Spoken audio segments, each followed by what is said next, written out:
Good day to all. Thank you for tuning in to the Uvisualeyes Show, where you will experience the most powerful, insightful, and talented teachers, speakers, and writers on inner wisdom, personal evolution, and love. This is your host and life transformation coach, Michelle Craft. Welcome. We are broadcasting from Paris for the first time, maybe the second. We got cut off halfway through the last show. If you missed the last show featuring Dr. Wolf on his new book, Time Loops and Space Twist, you will find the show in the archives and can listen at your leisure. In addition, tune in for the second half of this interesting interview with Dr. Wolf on May 10th, 12 o'clock Central Standard Time. Did you know that you have a powerful personal map that reveals your life's journey? You do. When you plot points on this map and discover all the archetypical landscapes you've been through, you become the map maker with the ultimate capacity to shape your destiny. In the map, finding the magic and meaning in the story of your life, my colleague Colette Barron-Reed reveals this truly brilliant approach to creating the life of your dreams. Drawing from her years of expertise as one of the world's most acclaimed intuitive counselors, Colette shows you how to use the magic of metaphors and gift of imagination to delve into the most powerful aspects of your subconscious, the places within you that light the way to lasting change. With Colette's book, The Map, that just hit the shelves today, you'll harness your power to live your greatest destiny today. Visit themaplaunch.com and mark your calendars. Colette Barron-Reed will be here on the Uvisualeyes Show on May 3rd, 12 o'clock Central Standard Time, sharing more on her brilliant book. The Uvisualeyes Show is becoming a more exciting experience every week. Every time I turn around, there's yet another amazing healer, teacher, and in today's case, a shaman. We hope. There may have been a scheduling glitch, but we're going to go ahead and introduce her because she's an amazing, amazing shaman, and we'll see what happens from there. Otherwise, we're going to go right into learning how to manifest a step-by-step guide of my own. New York Times best-selling health and wellness author and master healer Deborah King was a successful attorney in her 20s when a diagnosis of cancer sent her on a search for truth that radically changed her life. Unwilling to undergo invasive surgery, she turned to alternative medicine and had an amazing remission at the hands of a healer. Along the way, she conquered the alcohol and drug addictions she had used to bury an abusive childhood. Leaving the corporate arena for the mysterious world of healers, sages, and shamans, Deborah mastered ancient and modern healing systems, ultimately developing a powerful healing technique of her own. Deborah's new book, Be Your Own Shaman, Heal Yourself and Others with 21st Century Energy Medicine, takes you on a one-of-a-kind journey into the powerful, esoteric world of healing. Her national bestseller, Truth Heals, What You Hide Can Hurt You, explores the relationship between the suppression of painful emotions and their impact on health and happiness. Deborah travels worldwide, helping thousands of people transform their lives through her experiential workshops. Her online training program, 21st Century Energy Medicine, attracts those who want to become healers for themselves or others. And she also hosts a popular weekly Hay House radio show. And I'm not sure exactly what's going on. She was supposed to be here today, but I did want to, promote her book, Be Your Own Shaman. And if she does come on during the show, then we'll jump right over to her, of course. Otherwise, we're going to begin talking about manifesting, the road to manifesting, my own experience as well as others. We're going to incorporate all together. So today we're going to be exploring the path to manifesting the life experience you desire. Now, first, of course, and this has been talked about by many of the healers, that feeling good is the most important element. Second, something I call chasing one rabbit, focusing, because if you chase two rabbits, you catch none. Third, visualizing, feeling, and believing. And fourth, allowing the good to come to you. And that seems like a simple thing, but we'll talk about that more later. So the first thing, feeling good is the most important element. It's vital before you can move forward into manifesting the life experience you prefer to feel good. Why? Because you cannot manifest desirable experience from a place of depression. In a state of lower emotional vibration, you shall only manifest what you do not want. If you're feeling despair, you will only manifest more despair because you're entertaining thoughts of things that are not wanted. Further up, you might be feeling worried, and if you are feeling worried, you only manifest, well, your worries. So it's vital that you pay attention to how you are feeling. If you are feeling appreciation, joy, and love, then you will manifest more of this because like attracts like. Feeling joy attracts more joy. This may feel a little obscure because it doesn't seem very specific. However, what is occurring is that the more joy you feel, more things that bring you joy will come into your life. So if I'm feeling joy, then I will attract things according to what makes me feel joyful into my life. Every feeling has its own frequency, and like frequencies attract like frequencies, kind of like a magnet. So you must get to a place of feeling good. I realize that it's highly difficult to stay in the good feelings, but as you practice getting there, you'll be able to shift to feeling good quicker each time. There are many paths to get to the good feelings: meditation, music, affirmations, exercise, spending time in nature, journaling about what you appreciate, only speaking positive words, and focusing on the thoughts and memories that make you feel good. Well, let's start with the first one, meditation. Meditation is a very useful avenue to feeling good. First and foremost, it empties your mind, well, at least attempts to empty your mind of the chatter, the negative talk, and the worries, giving you a fresh start or a clean canvas in which to work. Along with emptying your mind in meditation, you can then decide on a mantra to meditate on, such as love, which is my favorite. If you remember in some of my past shows, I talked about there are only two states of emotion, really, love and fear. You may decide on meditating on compassion, and this is great because love is compassion's root emotion.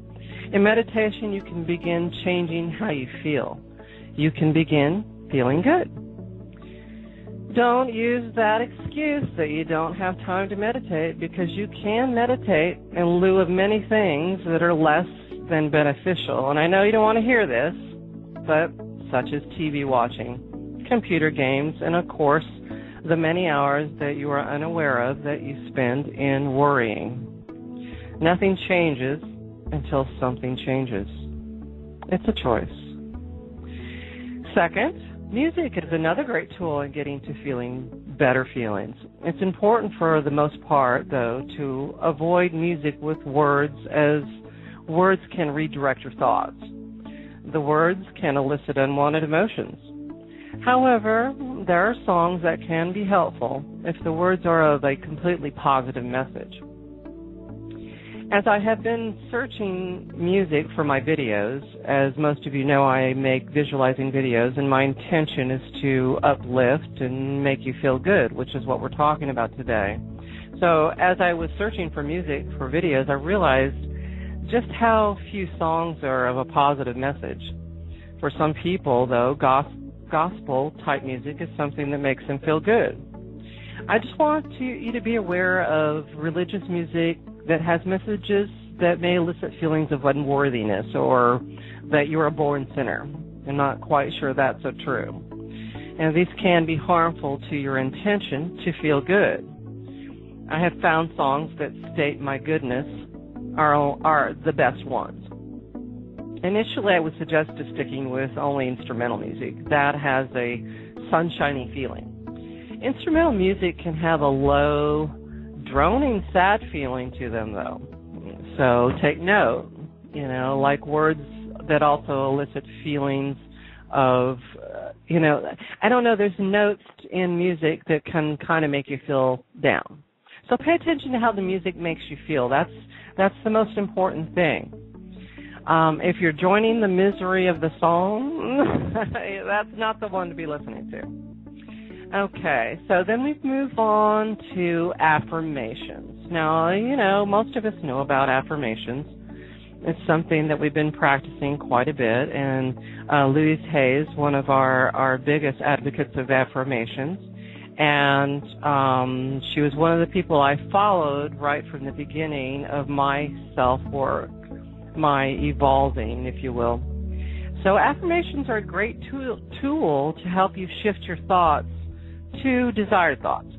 If you discover that you're consistently thinking something particular, such as, I am a failure, then an affirmation that says, I am a success, I have always been a success, or success always finds me might be the affirmation for you. I found it very helpful to write out my affirmations and tape them around the house where I go mostly, such as the entrance to the staircase. Right now I have the affirmation, my body is healthy, on the banister going upstairs. Other prime places might be on the mirror next to your reflection, on the upper kitchen cabinets and refrigerator, anywhere that you go quite frequently. Along with affirmations taped around the house that is useful is inspiring photos, such as if you desire to be thinner, your face on a thin body, or an old photo where you are thin. I want to address something here that some people believe that it just chaps my hide. The belief that taping photos of fat people in a refrigerator will deter you from overeating, thus making you lose weight. Please hear this, I say. Photos of fat people on your refrigerator will not, I repeat, will not deter you or discourage you from overeating or, encourage weight loss. It is a negative message, which is depressing and not motivating. Photos of thin people, more powerfully you in a thin state, will motivate much more. Your desire to look the way you want will be supported. Anyway, back to affirmations. There are a plethora of affirmation websites if you need some direction. Any negative statement you make to yourself can be turned around as a positive statement. Start creating your list of positive affirmations that you will repeat each morning, at lunch, and at bedtime, which can also be meditated upon as well. Which brings us on to the next one, exercise. Exercise is a powerful and effective in ridding your body of stress, tension, and toxins. Of course, exercise raises your endorphins, which makes you feel good. Exercise gets your blood circulating, feeding your mind, and also just makes you feel better about yourself. Your choice can be as simple as stretching, such as yoga positions, or as intense as running. And if you haven't exercised in some time, it would be best to begin with stretching and walking. Exercise opens your body. It gets you in touch with your whole self. We can cut ourselves off pretty badly from our bodies, especially if we do not like how it looks or we are trying to ignore how we feel. We can stay in our heads for a very long time. Now, that would be fine if what was going around in our heads was of utmost positive nature. You can manifest the physical body you want through thoughts. Yikes. You might think that sounds a little heavy and improbable, but it is true. We will discuss that at a later date.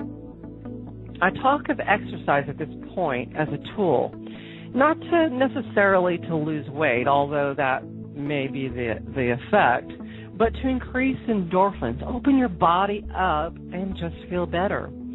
Sometimes when I'm going in circles, I can't focus, and I just don't know what to do with myself, I exercise. And this gets me back on track. And the next one, spending time in nature. Connects you with creation, with God, and helps you appreciate, connects you with Source. In nature, your body feels more comfortable. It feels more connected to all that is. We are all one, connected intrinsically to nature. When you sit by a body of water or in the midst of the trees, you realize just how constant and enduring creation abounds. The sun will always come as well as the moon. The ocean flows no matter your condition. The sky is always above, the wind always around the corner, and the trees ready to sway in synchronicity. In addition, the sun has important vitamins. The oxygen is richer in the woods, and the salty sea brings renewal. And lastly, everything, the world of troubles, falls away, and you become recentered. It is a form of meditation. And one of my favorites, next, journaling, and more specifically, journaling on appreciation, is highly effective. Writing down each day everything you appreciate about the life you are living increases the attraction of more things that you appreciate. Some people can get too deep into journaling. At least they journal about all they do not like or want, which is really just another form of complaining. They put pen to paper complaining of all their woes, how stuck they are, or who's pissing them off. I have been guilty of this. I've journaled for over 30 years. I have a box of journals filled with these complaints. At the moment, I wrote in them prior to about 8 years ago. I wrote of my woes, ever whining and complaining, which kept those woes activated, attracting more of the same woes.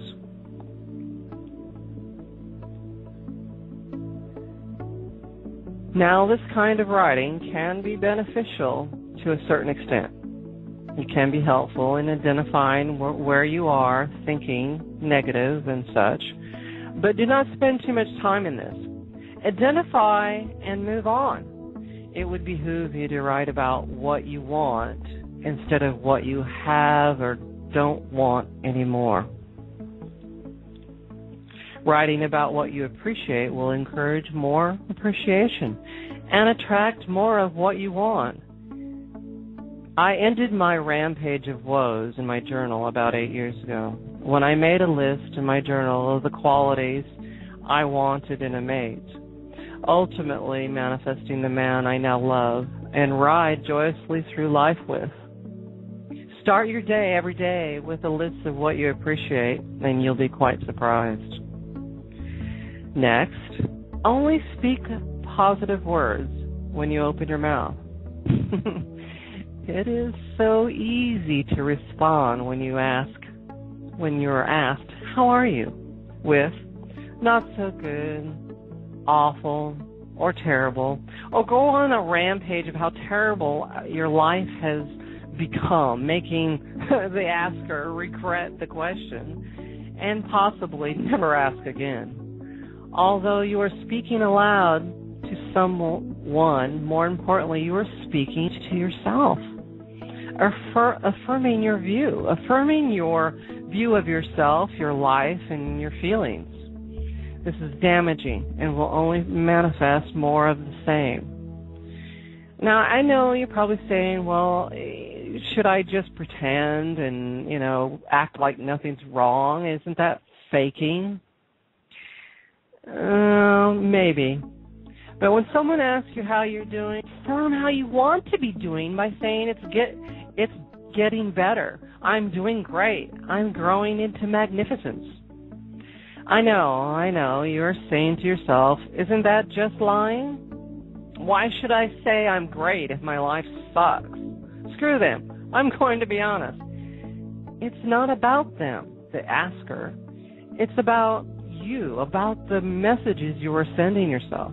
It's about attracting what you want by stating it as if it already exists until it exists. It's about belief. Say it until you believe it. As Abraham says, a belief is just a thought you think over and over. So change the thoughts you think over and over, and you will change the belief. Your beliefs can be changed by stating, I am, and then fill in the blank. I am are the most important and powerful words you can ever begin a sentence with.